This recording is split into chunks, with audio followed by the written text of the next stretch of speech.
This is Gamer Weekly, bringing you the latest of what the video game scene has to offer.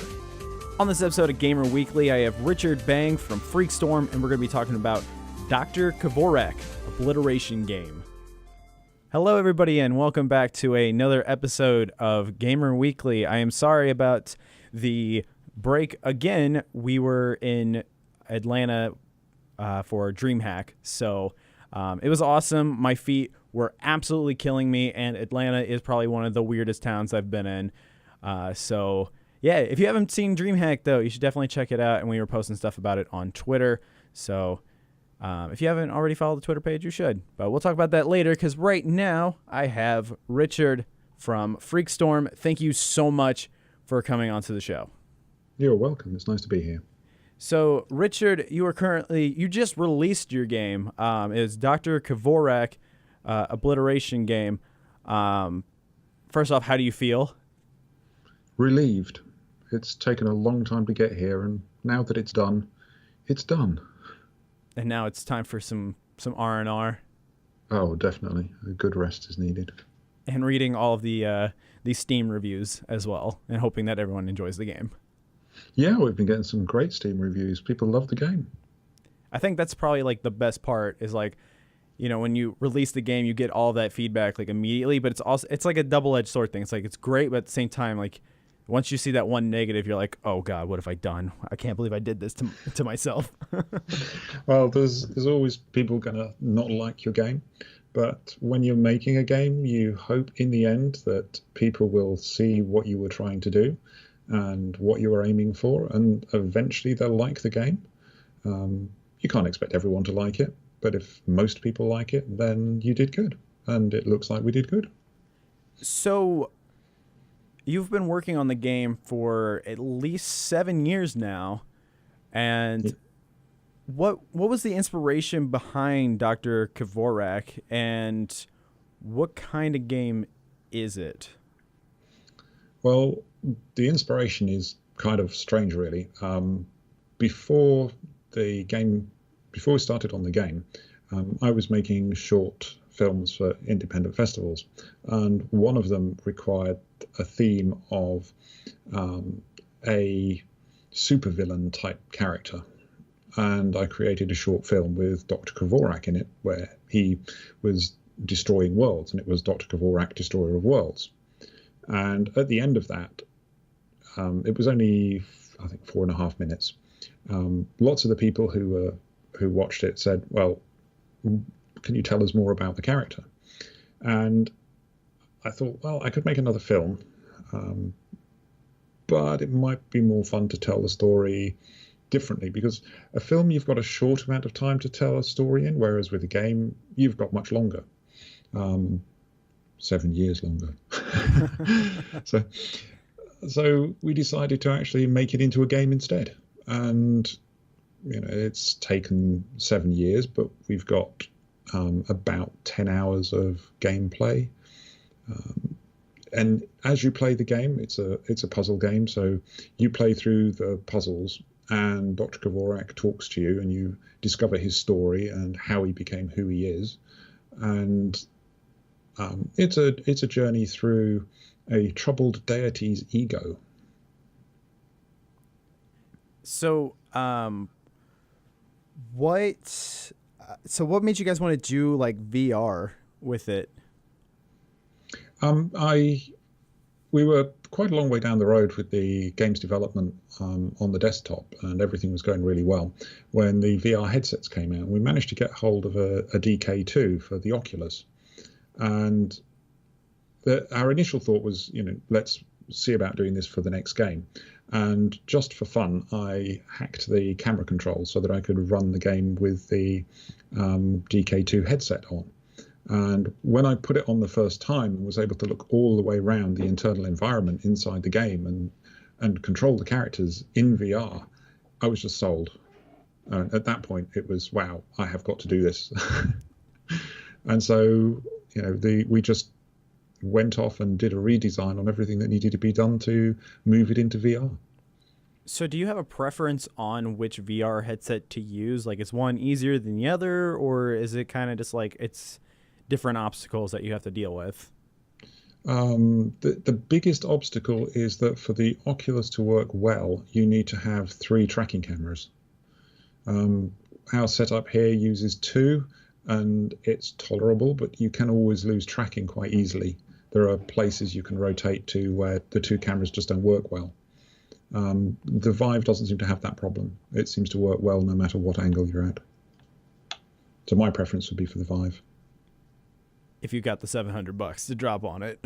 Yeah, if you're going to buy one, it's probably worth buying the Vive. I actually just finally got to try out the Vive, and I would say that it is probably one of the craziest experiences. It's so weird to be able to be in a game world and actually be able to move around and like interact with things like in a 360-degree motion and be able to, like, if you want to go and hit something, you can go over to it, walk over to it and start hitting on it. And it's like, this is so weird because I'm so used to like sitting down with a controller, or even for like the Oculus stuff where you're still sitting down with like a controller or a keyboard. And this is like, I don't know. It's just such a weird experience. So like, are there any games for you that you feel truly capture the best VR experience for you? I'm quite partial to Arizona Sunshine, Hollow Point, and Hollow Point I love. It's like being in the Hunger Games on there when you're shooting a bow and arrow to try and shoot the enemies that are running at you, and it's pretty cool. Yeah, there's quite a few games that are really just a great experience, and that's largely because unless your game is done badly, VR can add so much to it. What are some things that people haven't done yet that you would like to see in VR? I'd like to see more games that are not first person. I know that sounds strange given VR, but there's a lot you can do, I think, outside of a first person perspective. I mean, if you think about it, whilst we live in a first person world, most of the things we do are actually third person. We control other people. We control things around us. We don't spend our lives picking up things and throwing them or shooting at people. I mean, it's a great escape, but there is more that we can do. And I think that VR hasn't been fully tapped yet. So what besides doing first person shooters and maybe like a puzzle game, like what else could you possibly do with it? Well, moving outside the sphere of games, people are using it to design control systems for warehouses so that people can go into the warehouse, make sure everything is moving correctly, is going to work, make sure the flow works. There's people using it for the automotive industry, for designing vehicles. The medical applications are immense. People are using it for all sorts of things that it's very difficult to imagine. And if you can think of something they might do on Star Trek, you can do it in VR. So you're talking more about like the overall use of VR. So instead of like just playing games, you're talking about more of like we could create experiences with VR. So like people going out and traveling and stuff, like you could travel with VR and you could actually, you feel like you're there, but you're not actually like quote unquote there. That's right. That games are such a small area that we can use VR for, that to just focus on what we could do with games is to miss the larger point. Do you feel like there could ever be like a backlash on something like that where like people are like, well, you're never going outside anymore. You're just in your surrogate or whatever. Well, I suppose like all things, I mean, there are people who sit and watch television all day and don't get out of their chair and have their food delivered by the supermarket chains. We don't, because that happens, turn around and say, well, television is inherently bad. And I think the same would be for VR. It's an experience. It's a way of looking at content. If you decide that you want to sit in your chair with a VR headset on all day and have your food delivered by the supermarket, it's no worse than a television. That is true. That is true. There's a lot of people that would judge me because I played like a game for 6 hours, but then they would brag about how they watched a series on Netflix for like 10 hours. And I'm like, what was any different than what you did than what I did? Like, at least I was engaged. This one, you're kind of more on passive on it. So I don't know. There's lots of people who'll do Lord of the Rings all in one go. Well, that's 9 hours. I mean, you could that's 9 hours of sitting at a chair looking at the TV screen doing absolutely nothing. If you spent 9 hours playing a game, you're fully engaged for the 9 hours. And we're talking 9 hours if you're just doing the regular cuts. Now, if we're going extended cuts, you're going to be there for ever. Yeah. Oh, man. So, yeah. No, so how are you feeling, though, about the overall launch? Like, so it's only on PC right now. Yeah. So do you plan on bringing the game over to PS4 as well for the PSVR? This is something we get asked a lot. People will say it would be great on the Switch, it would be great on the Xbox, it would be great on the PlayStation. But ultimately, while we'd like to bring it to all these platforms, that's completely beyond our control. All we can do is go up to the platform holders and say, we'd like to be on your platform, and it's up to them to say yay or nay. That's probably the most nerve-wracking thing I could think of. Yeah. Yeah, we have to decide. They decide whether or not you're worthy.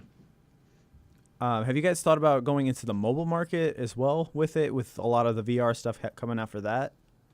Well, the actual game wouldn't run on a VR headset for a mobile. The original scope of the game was to run it on an iPad, but it rapidly grew beyond what could be handled on a mobile device. So it would need a serious redesign and cut down to make it work on a mobile device. So what made you want to go from mobile to going onto PC instead? Well, the mobile market became completely saturated.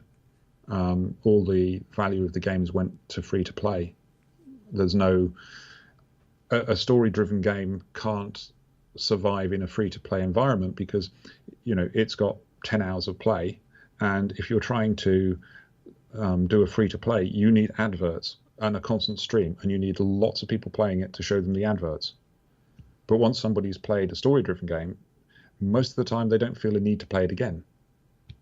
I mean, you kind of hope that it'll be good enough that they'll want to, but the free-to-play market tends to be very dip in, play something for 20 minutes on the train, and dip out again.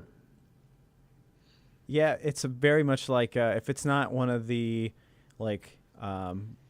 Bejeweled clone games or a build, conquer, and play with your friends games, I feel like it's really hard to really break into the mobile market, which I'm honestly it's gotten to the point now where I can see a game and I can already tell what kind of experience I'm going to have with it. I think the biggest problem with a lot of mobile games is that there's just not a new experience anymore.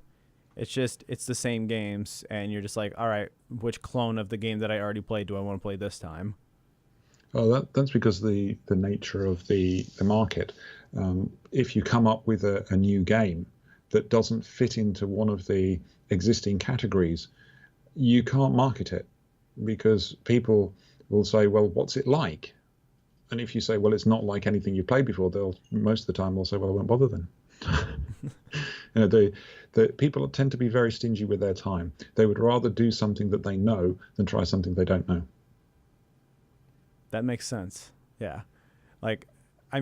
Everyone's familiar with the endless runner games and the puzzle games and the conquer games. What's the point of going out of it when it's I already know how to play these games, so why should I learn how to play something else? Yeah. So do you feel like that there's ever going to be a collapse in the mobile market? I don't think there'll be a collapse in the mobile market because as long as people are going to play the same types of game over and over again and be happy that it's free, then I don't see why it would ever stop. Is there any changes you would like to see in it? In the mobile market? Yeah. I think it's reached the point where new players can't really get into it. If you want to create a new experience, you've got to create it somewhere else and then try and port it to mobile, I think. So overall, before we wrap up, I just want to ask you for Dr. Kvorak. I like to ask everybody this before we head out. What does the game mean to you? And for anybody out there that wants to make games, what advice would you give to them? Oh, that's a tough one. My advice would be to pick something that you can do fairly quickly. 7 years is a long time to spend on a game.